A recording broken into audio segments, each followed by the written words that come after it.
আলাইকুম, আশা করি সবাই ভালো আছেন। আমি অনেক ভালো আছি। এই যে শীতের সময় কিন্তু শাকসবজির মানে সবজির সময়ই শীতের সময়, তাই এই শাক কিন্তু শীতের সময়ই শুধু পাওয়া যায়। মটরশুঁটি শাক, এই শাক আর সিম দিয়ে ভাজি করব। এই সিম আর এই শাক একসাথে ভাজি করলে অনেক মজা লাগে, তো আমি আজকে ভাজি করতেছি। আপনারা পুরো ভিডিওটাই দেখতে থাকেন। এখন এই শাকগুলো বেছে আমি কেটে নেব। এই যে এই শাকের কিন্তু যতটুকু মানে ডাটা নরম অতটুকু নেওয়া যায়।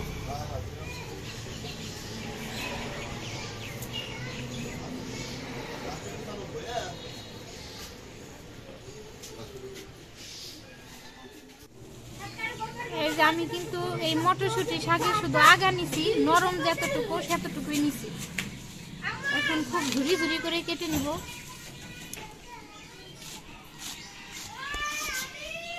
এরকম করে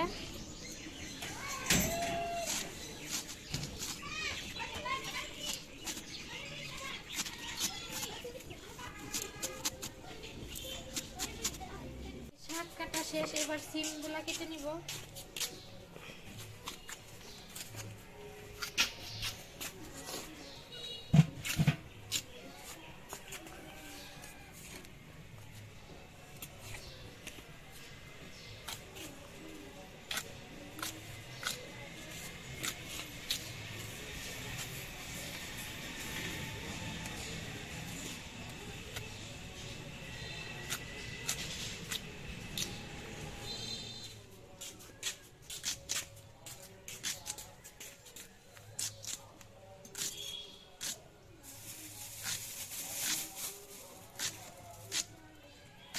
সব কিছুই কাটা শেষ, এবার ভালোভাবে ধুয়ে নিয়ে আসি।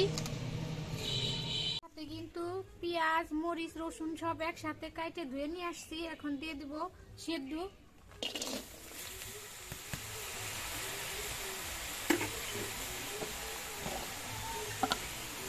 দিয়ে দিব পরিমাণ মতো লবণ।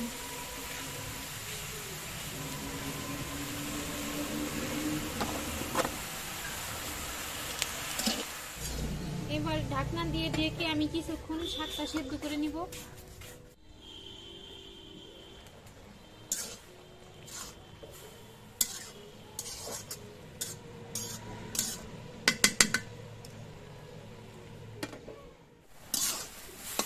দেখেন আমার শাক, সিম সবকিছু কিন্তু খুব ভালোভাবে সেদ্ধ হয়ে গেছে।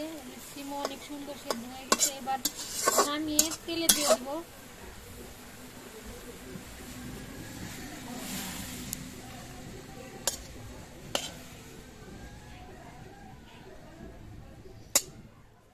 এবার কড়াইতে দিয়ে দিব তেল। আমি ফোড়নে দিয়ে দিব গোটা শুকনা মরিচ,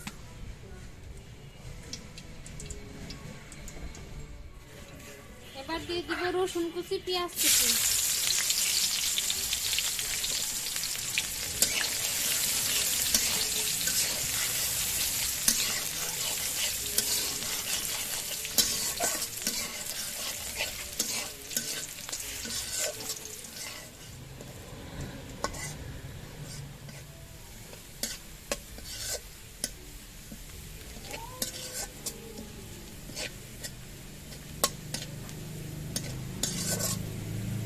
দিয়ে দিব এই যে সেদ্ধ করে রাখা শাক।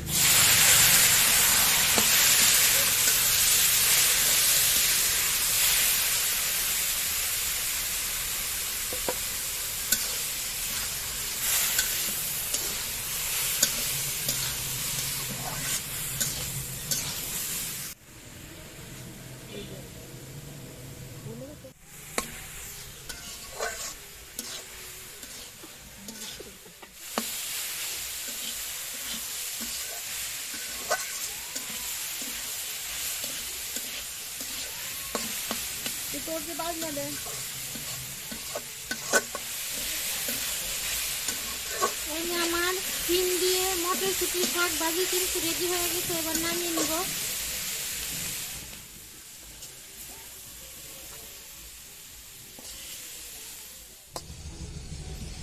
এই যে সিম আর মটরশুঁটি শাক কিন্তু খুব মজাদার একটি ভাজি, আমার কাছে অনেক ভালো লাগে। কিন্তু আপনারা কখনো খাইছেন নাকি জানি না, তবে একবার হলেও এইভাবে ভাইজা খায় দেখবেন, খুবই ভালো লাগে। আজকের ভিডিওটা এই পর্যন্তই, দেখা হবে পরবর্তী ভিডিওতে। ততদিন আপনারা সুস্থ থাকবেন, ভালো থাকবেন। আল্লাহ হাফেজ।